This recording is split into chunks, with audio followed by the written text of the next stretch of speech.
الحمد للہ وحدہ والصلاة والسلام علی من لا نبی بعدہ اما بعد۔ معزز سامعین، مشکات شریف میں ایک روایت موجود ہے۔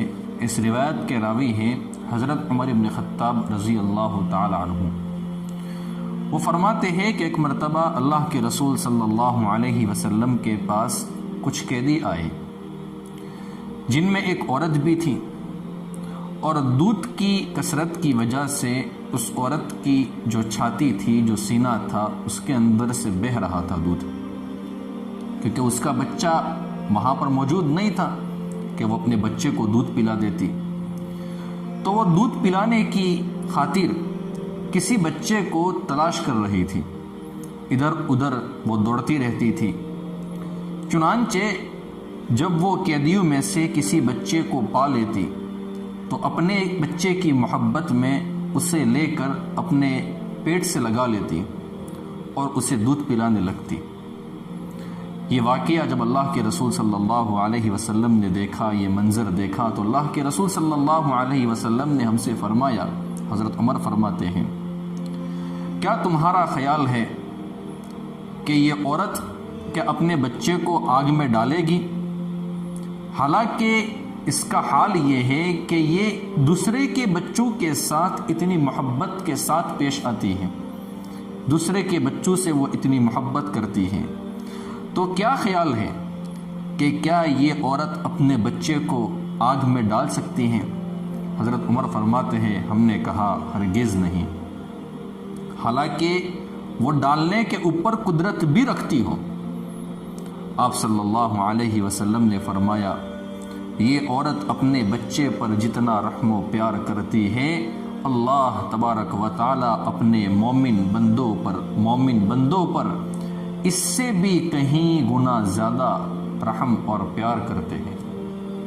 یہ بتانا میرے دوستو حدیث مبارکہ سے یہ مقصود ہے کہ اللہ تبارک و تعالی کی رحمت کیسی ہے، اللہ تبارک و تعالی کا پیار کیسا ہے، اللہ تبارک و تعالی کا رحم و کرم کیسا ہے۔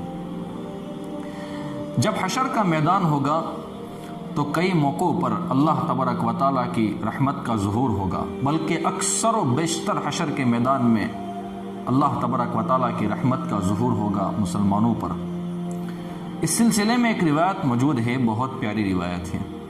اس روایت کے راوی بھی حضرت ابو ہریرہ رضی اللہ تعالیٰ عنہ ہے۔ وہ فرماتے ہیں کہ اللہ تبارک و تعالیٰ قیامت کے دن گنہگار بندے کو اپنے قریب بلائیں گے اور اس کو پردے میں لے لیں گے۔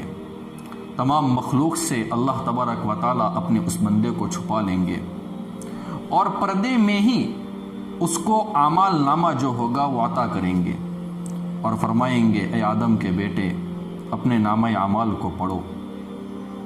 تو وہ اپنے نامہ اعمال کو پڑھتے ہوئے جب نیکی کو دیکھے گا، نیکی کو پڑھے گا، تو اس کی وجہ سے اس کا چہرہ روشن ہو جائے گا، دل خوش ہو جائے گا۔ تو اللہ تبارک و تعالیٰ فرمائیں گے، میرے بندے، کیا تمہیں اس نیکی کا علم ہے؟ تو وہ بندہ کہے گا، ہاں میرے مولا، مجھے پتہ ہے، میں اس کو جانتا ہوں۔ تو اللہ تبارک و تعالیٰ فرمائیں گے کہ میں نے تم سے اس نیکی کو قبول کر لیا ہے، میرے بندے، میں نے آپ کی اس نیکی کو قبول کر لیا ہے۔ تو وہ بندہ خوشی کے مارے سجدے میں چلا جائے گا۔ تو اللہ تبارک و تعالیٰ فرمائیں گے، اپنا سر اٹھاؤ اور اس نیکی کو اپنے اعمال نامہ میں رہنے دو، اپنے نامہ اعمال میں اس کو رہنے دو۔ پھر وہ شخص نامہ اعمال کو پڑھتے ہوئے اپنے گناہ کو وہ پڑھے گا، اپنے گناہ کے پاس سے وہ گزرے گا، تو اس کی وجہ سے شرم کے مارے خود ہی اس کا چہرہ سیاہ ہو جائے گا، گناہوں کی وجہ سے اس کا چہرہ سیاہ ہو جائے گا، اور اس کے دل میں گھبراہٹ پیدا ہو جائے گی۔ تو اللہ تبارک و تعالیٰ پوچھیں گے کہ میرے بندے، اس گناہ کو پہچانتے ہو؟ تو وہ عرض کرے گا، میرے رب میں پہچانتا ہوں۔ تو اللہ تبارک و تعالیٰ فرمائیں گے کہ میں اس گناہ کو تم سے زیادہ جانتا ہوں، اور میرے بندے سن لے، میں نے تیری خوشی کے لیے تیرے اس گناہ کو معاف کر دیا ہے۔ تو وہ بندہ جب نیکی کے پاس سے گزرے گا تو سجدے میں چلا جائے گا، اور گناہوں کے اوپر سے گزرے گا تو اس کا چہرہ سیاہ ہو جائے گا. لوگوں کو اس بات کا علم نہ ہوگا، حالانکہ سب لوگ دیکھ رہے ہوں گے کہ ایک بندہ سجدہ کر رہا ہے، کھڑا ہو رہا ہے، سجدہ کر رہا ہے، کھڑا ہو رہا ہے، لیکن لوگوں کے سامنے اللہ تبارک و تعالیٰ کی رحمت ظاہر نہیں ہوگی. بس یہ پردے کے اندر اللہ تبارک و تعالیٰ اور اس بندے کا معاملہ ہوگا. حالانکہ اس بندے نے بہت گناہ کیے ہوں گے، یہ گنہگار ہوگا، لیکن اللہ تبارک و تعالیٰ اس کے گناہوں کو مٹاتے رہیں گے، مٹاتے رہیں گے، مٹاتے رہیں گے.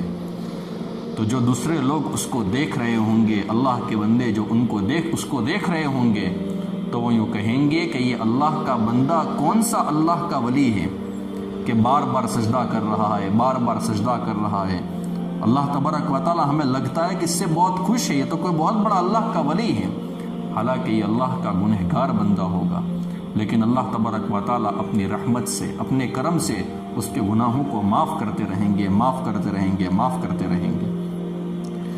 اور وہ لوگ یوں سوچیں گے کہ یہ اللہ کا بندہ تو ایسا ہے کہ اس نے شاید زندگی میں کوئی گناہ ہی نہیں کیا ہے، کیونکہ ان کو تو پتہ ہی نہیں ہوگا. میرے دوستو، کہنے کا مطلب یہ ہے کہ ہم وہ اعمال کرنے کی کوشش کریں کہ جس کی وجہ سے اللہ تبارک و تعالیٰ راضی ہو جائے، جس کی وجہ سے ہم اللہ تبارک و تعالیٰ کی رحمت کے مستحق بن جائے، اور ہم اللہ تبارک و تعالیٰ سے دعائیں مانگے کہ اللہ ہمیں ایسے اعمال کرنے کی توفیق عطا فرما کہ جس کی وجہ سے ہم تیری رحمت کے مستحق بن جائے، ہم تیری رحمت کے حقدار بن جائے. اس لیے کہ میرے دوستو، رحمت خداوندی سے بڑھ کر کوئی چیز نہیں ہے. اللہ کے رحم و کرم کے بغیر ہمیں نجات نہیں مل سکتی ہے. ایک بات یہاں پر میں مزید آپ کی خدمت میں پیش کروں جو ابن قیم رحمۃ اللہ علیہ نے لکھی ہے. وہ فرماتے ہیں کہ انسان کو جنت تو ملے گی اللہ تبارک و تعالیٰ کی رحمت سے، لیکن انسان کے جو درجات بلند ہوں گے وہ اس کے اعمال کے اعتبار سے ہوں گے. اور دلیل میں حضرت علامہ ابن قیم رحمۃ اللہ علیہ نے حضرت ابو ہریرہ رضی اللہ تعالی عنہ کی حدیث مبارکہ بھی پیش کی کہ آخرت میں جو درجات بلند ہوں گے وہ لوگوں کے اعمال کے اعتبار سے ہوں گے. اس لیے ہم اللہ تبارک و تعالیٰ کی رحمت سے پوری امید بھی رکھے. رحمت خداوندی کے بغیر تو ہمیں نجات مل ہی نہیں سکتی ہیں، اور اپنے اعمال بھی میرے دوستو بہتر سے بہتر کرتے رہیں تاکہ اللہ تبارک و تعالیٰ ہمیں جنت بھی عطا فرمائے اور جنت الفردوس میں اعلیٰ مقام اللہ تبارک و تعالیٰ ہمیں عطا فرمائے. اللہ تبارک و تعالیٰ ہمارے حق میں ان باتوں کو قبول فرمائے اور بغیر حساب و کتاب اللہ تبارک و تعالیٰ ہمیں جنت میں داخلہ عطا فرمائے، اور صدیقین اور شہداء کی جو اعلیٰ ترین جنت ہے اللہ ہم سب کو اس میں جگہ عطا فرمائے. آمین یا رب العالمین. وآخر دعوانا ان الحمد للہ رب العالمین.